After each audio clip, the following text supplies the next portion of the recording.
From the Cronkite studios in downtown Phoenix, this is Cronkite News. Facing an uncertain future, why an ASU Prep Academy might be forced to move out or shut down. Your life is not always what you plan it to be. Moving forward from any setback, an Arizona lawmaker gives advice to teenagers about never giving up. Do you know what to do if a power line falls on your car? Don't get burned making the wrong move. Cronkite News starts now. Good evening and welcome to Cronkite News on Arizona PBS. I'm Felipe Corral Jr. And I'm Allison Snell. Thank you for joining us. For students at an ASU Preparatory Academy in downtown Phoenix, Monday was their first day back for the 2018-2019 school year. But as Nicole Hernandez reports, this may be the school's last first day in their current location. Phoenix Elementary School District Number 1 approved a vote to give the charter school notice that their lease is coming to an end. The school currently pays about $300,000 annually to use the space, but the district is asking that they start paying market value. I spoke with one parent whose daughter just started kindergarten at the academy. There's a lot more to be lost than just the school itself. Phoenix Elementary School District is asking for $2.7 million in rent, 800% more than what ASU Prep is currently paying. Most of the parents were concerned about, do we all have to find someplace to send our kids next year? The lease termination is not set in stone. The school and the district will be negotiating for the next 60 days. But if they don't come to an agreement, ASU Prep will have to be out of the building by June 30th. When it comes down to it, I think when you're talking about negotiations, you'd like to think that both sides do want to meet in the middle, you know? According to the Phoenix Elementary School District website, they are suffering from lower enrollment. When ASU Prep moved in, that was not an issue for the district. The school is sitting on 171,000 square feet of land, and that land value has increased dramatically since ASU Prep first moved in. The district is not doing any interviews today, but one of their representatives told me that they hope to reach a compromise with ASU. They have a meeting planned for August 8th to continue the conversation. But for now, the school will be able to finish this academic year regardless of how negotiations end. In the broadcast center, Nicole Hernandez, Cronkite News. A group of incoming freshman students attending ASU's School of Politics and Global Studies had the opportunity to get advice from an Arizona Congresswoman. Reporter Jordan Daphnis was there to hear what she said to students. Kyrsten Sinema sat down with a group of around 20 students and shared her personal journey to becoming a congresswoman. It was not an easy road for Sinema, but she says her struggles is what makes her passionate about helping others. Your life is not always what you plan it to be. And so when a curveball comes your way, you need to have the tools and the skills to be prepared to handle that change, that unexpected change. And so for me, I figured it out that the key was absolutely going to college. Congresswoman Kyrsten Sinema knows firsthand what it's like to be hit by one of life's curveballs. When she was in elementary school, her father lost his job, her parents separated, and Sinema's mom became a single mother of 3 children with no degree. Poverty struck her family. For about 3 years in my elementary school life, our family was homeless. So we moved into this old abandoned gas station. But that struggle is what Sinema says made her realize the importance of education. After my parents got divorced, my dad was okay. My mom really struggled. And the difference is that my dad had a good education and was able to go find another job. And my mom hadn't had the opportunity to get a good education after high school. And so her resources were very limited. Sinema went on to receive not 1, but 5 degrees from Arizona State University, including her law degree. And she says each one helps her on Capitol Hill. I found myself being able to do my job better and better every day as I was learning more. And it's really obviously helped shape my life. And she encouraged the incoming freshmen at Arizona State University to pursue a lifetime of education just like her. These next years of your undergraduate degree are going to help you figure out who you want to be when you get out of school and what you want to do. And hopefully that leads to a life full of learning, just like I've had. Sinema has been a representative of Arizona's 9th Congressional District since 2013. Jordan Daphnis, Cronkite News. Arizona's newest member of Congress, on the other hand, has been on the job for a little less than 3 months. Congresswoman Debbie Lesko is still settling in, as Cronkite News reporter Brian Peach reports from our Washington bureau. Debbie Lesko was elected in April to fill the seat vacated by former 8th District Congressman Trent Franks, who resigned amid a House ethics probe. I recently spent a day on Capitol Hill with the freshman representative to see how her first summer in Washington has gone. It's been 3 months since Congresswoman Debbie Lesko came to Washington, but she still remembers how she felt on her first day. My husband and I walked up to the U.S. Capitol Dome on the Sunday before I was sworn in, so it was May 6th, and it really hit me then that this is really a big deal. Former Arizona Congressman Jim Colby said Lesko's reaction is typical for a freshman representative. When you're sworn in as a member and people start calling you congressman and you get waved through security, it's kind of different. There's no doubt about it. But Lesko isn't new to having a title before her name. Before filling the congressional seat vacated by former Congressman Trent Franks, Lesko served 9 years in the Arizona House and Senate. Lesko, who reminded constituents in a recent visit that she started as a PTA mom, is not shy about being a newcomer in Washington. You know, I'm the second newest member to Congress, and I don't know if some of my fellow congressmen are more used to these budget overruns or not, but when I read this, I thought it was outrageous. That exchange during a meeting of the Science, Space, and Technology Committee led Committee Chairman Lamar Smith to hand Lesko a note saying good job. Smith, a Texas Republican, said in a statement that Lesko is off to a fast start in the committee and that it's a pleasure working with her. While the days are long and the work is harder, Lesko said she feels blessed to be serving in Congress. This morning I started at 8 a.m. In an interview, and tonight I think I'll be probably home at about 9:30 at night. So it's hard work, but it's very rewarding work, and I absolutely love it. But Lesko can't get too comfortable. She faces a challenger in this month's Republican primary, and she could face a rematch in November against Democrat Geraldo Bernini, who she beat in April's special election. In Washington, Brian Peach, Cronkite News. The Arizona Department of Transportation will use red lights along I-17 on-ramps as part of a pilot program.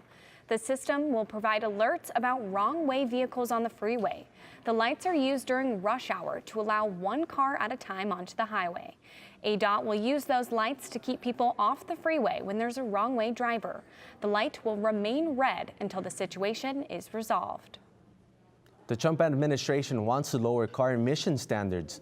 Plans were announced today that would reverse fuel efficiency standards put in place a couple of years ago. Critics say the move will accelerate climate change and increase fuel prices. Proponents say rolling back the standard will lower car prices for consumers. President Trump received a letter from North Korea's Kim Jong-un. The letter followed up on their June meeting in Singapore. The president tweeted about the letter and told Kim, quote, "I look forward to seeing you soon. There are no immediate plans for the two men to have a second summit." Ivanka Trump said earlier today that family separations were, quote, a low point since she's been at the White House.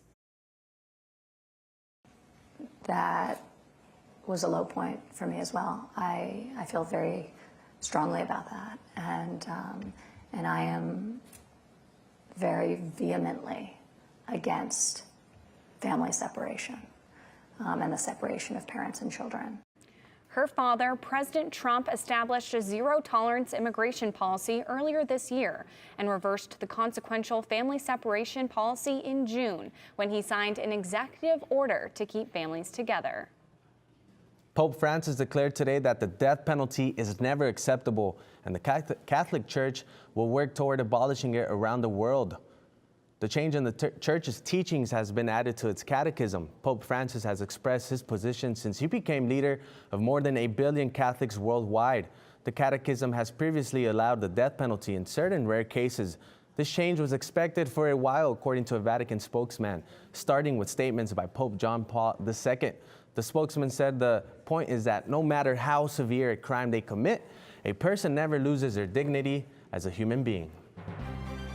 Diversity and inclusion are important to every community. And everyone should have access to city amenities and services. Coming up on Cronkite News, the steps one Arizona city is taking to make accessibility part of everyday life. This summer, we've seen storms knock over power poles. Ahead, what to do if you come across power lines on top of a vehicle. I'm Judy Woodruff, anchor and managing editor of the PBS NewsHour. The journalists of tomorrow face a fast-changing media landscape, but quality news remains vitally important to our communities, our country, and our world. At ASU's Walter Cronkite School of Journalism and Mass Communication, students learn solid, reliable reporting, holding the powerful accountable, and rebuilding the public's trust. The Cronkite School and Arizona PBS, preparing the next generation for a stronger future of journalism. I'm Ted Simons, host and managing editor of Arizona Horizon. The 2018 election season has arrived. Join us for primary and general election debates.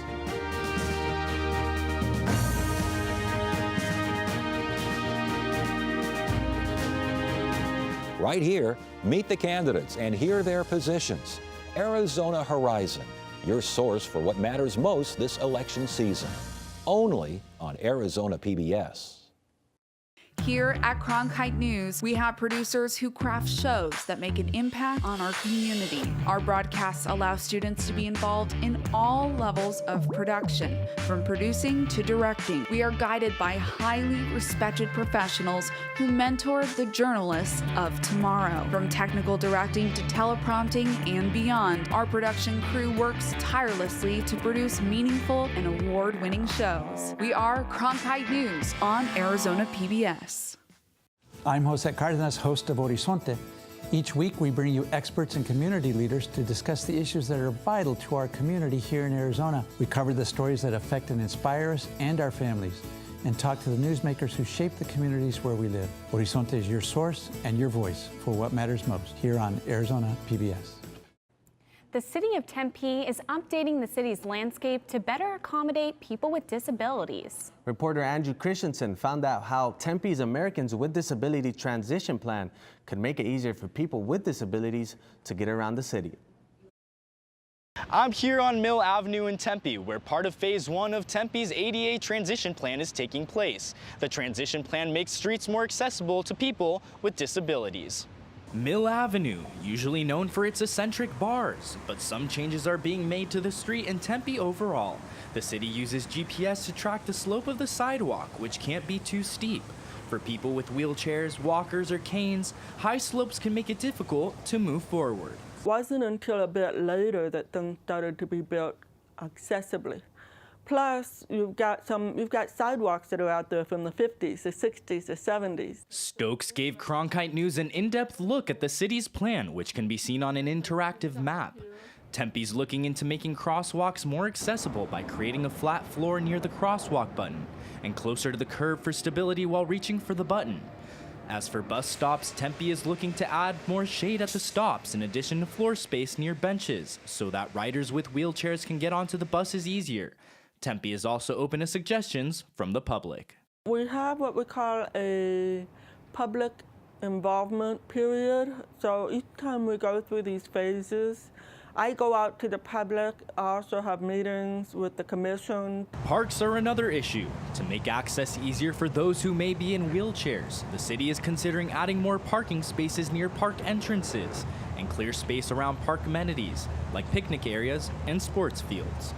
The city of Tempe applied for a grant of about $125,000 from the Arizona Developmental Disabilities Planning Council. The grant would give more access to jobs to people with disabilities. In downtown Tempe, Andrew Christensen, Cronkite News. Tech giant Apple has become the first American public company to be worth $1 trillion. The company's stock ended trading today at over $207 a share. CEO Tim Cook says that this is a result of doing the right thing for customers. For us, we believe that if we do the right thing for our users, if we put them at the center of our experience, which we always do, and we're focusing on innovating and delivering the right products, that the results, which are things like market cap and revenues and profits, that will come from doing these things right. Apple stock value is up more than 20% this year. Along with growing revenue from the App Store, sales of the iPhone 8 and 10 have made the company's financial outlook strong. The Arizona monsoon is set to last 6 more weeks. which means there's a good chance we'll see another damaging storm. Coming up on Cronkite News, some life-saving tips in case you ever come across downed power lines. It's currently 109 degrees, but stay tuned for your full 7-day weather forecast.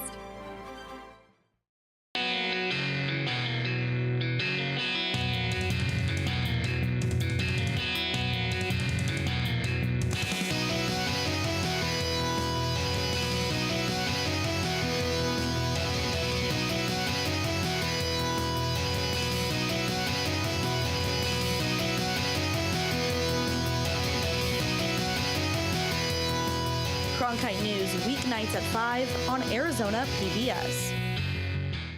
Millions of people die every year from drinking dirty water. I would never have felt I had the ability to do something without ASU pushing me. We built filtration systems out of local materials with the people. To see those kids drink clean water for the first time, it's the most rewarding feeling that you can ever have. I went to ASU because I wanted to change the world. The thing I never would have expected is how the world would have changed me. I'm Ted Simons, host and managing editor of Arizona Horizon. Join us each weekday at 5:30 and 10 as we bring you the top newsmakers who impact the state. We cover the stories in depth that shape and affect our local communities, and we take the time to ensure that all voices are equally heard. For more than 30 years, Arizona Horizon has been your voice and your source for what matters most, right here on Arizona PBS.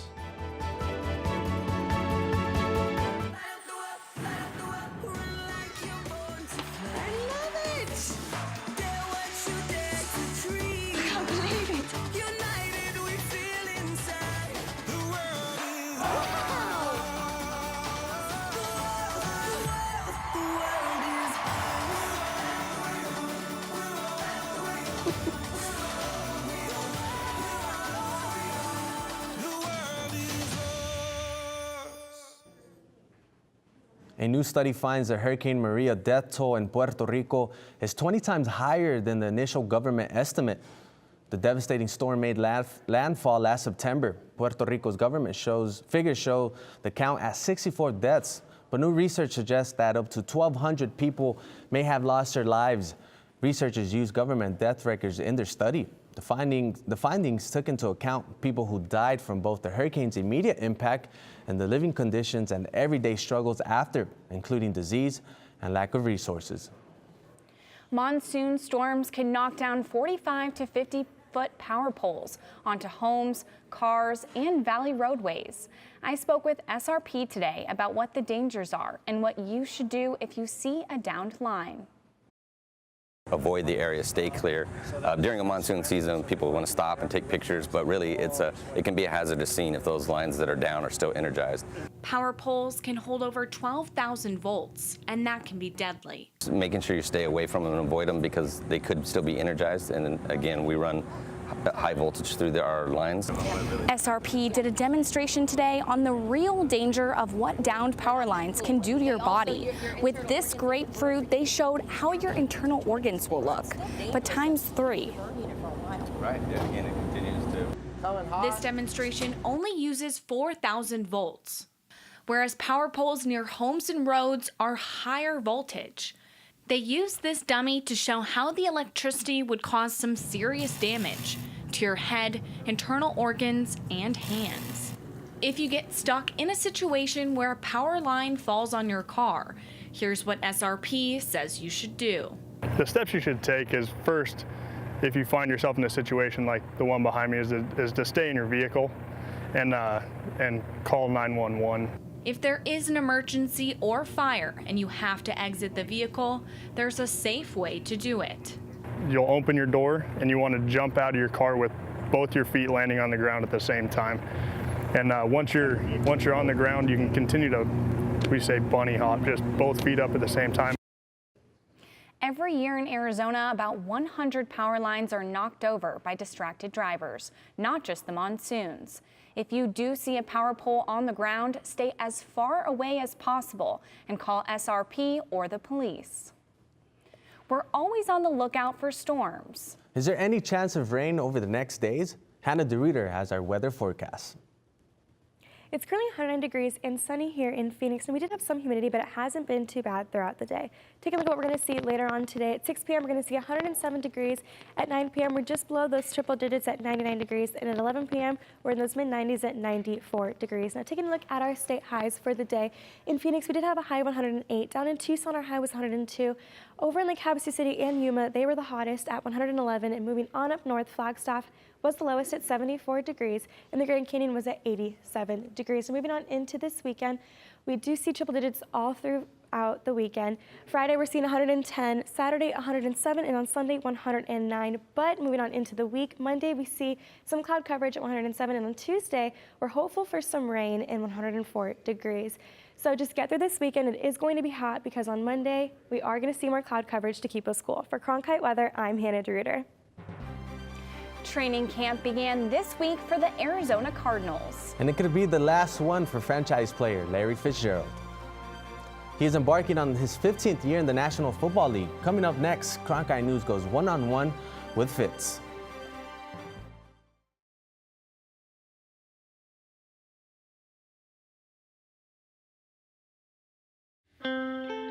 As journalists at Cronkite News, we report on stories that matter to you by focusing on the local impact. We dig deeper and work tirelessly to keep you informed. Live in Wickerburg. Live in Los Angeles. In Cleveland. In Washington. In Louisville. From Jerusalem. Live in Philadelphia. From around the world to right here in Phoenix. At Cronkite News, we report the facts and stick to the truth.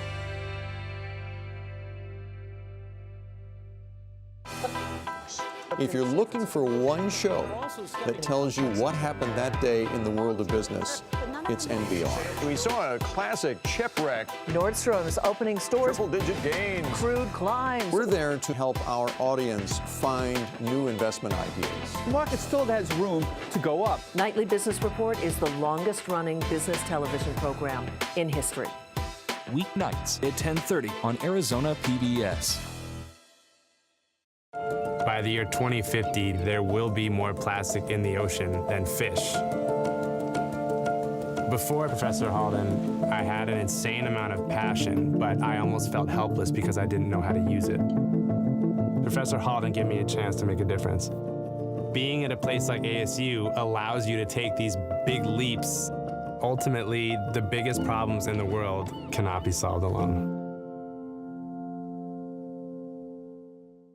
I like working for Cronkite News because it gives us the opportunity to find a different angle on the same stories that every other news outlet is covering across Arizona.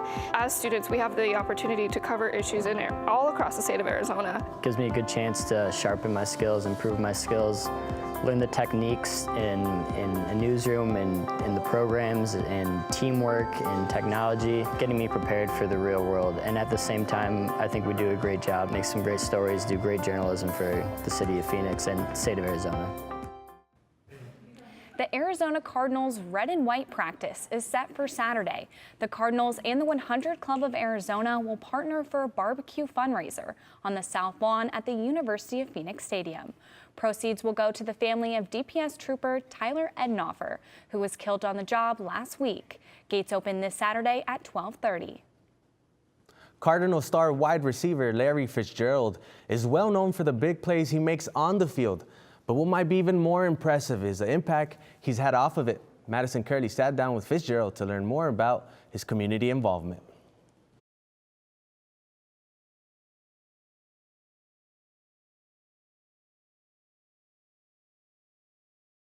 You never take it for granted, to have the support of the community and so many people that continue to turn out and, help grow it and give your program visibility. So I'm very thankful, humbled, and, I just hope I can continue to rise to the occasion.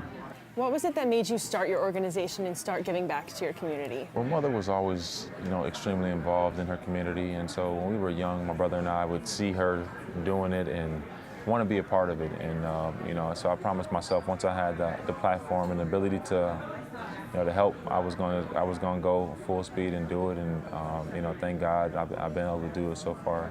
Why is it important for you to take advantage of your position, your platform, to give back? Well, I think it inspires other people. And then I think it's just part of your responsibility.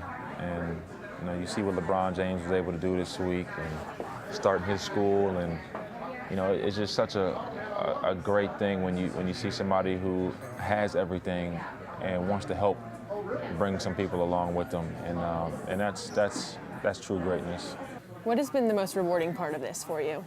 When you go to schools and you see kids working on some of the things that you have helped put in the school for them, and you know, it just really melts your heart to know that it's being utilized, and you see them, you know, working diligently to finish a project or working with their classmates and on an assignment, and I mean, it just makes you feel like what you're doing is not in vain. It's for a worthy cause. The 10th annual Fit Supper Club takes place August 27th at Dominic's Steakhouse in Scottsdale. You can find out more about the event and his First Down Fund at LarryFitzgerald.com. In the Broadcast Center, Madison Curley, Cronkite News. Cronkite News is proud to be the news division of Arizona PBS. Here's what's coming up on Arizona Horizon. On the next Arizona Horizon, a clean elections debate featuring the 3 Democratic candidates running for governor. It's a candidate debate on the next Arizona Horizon.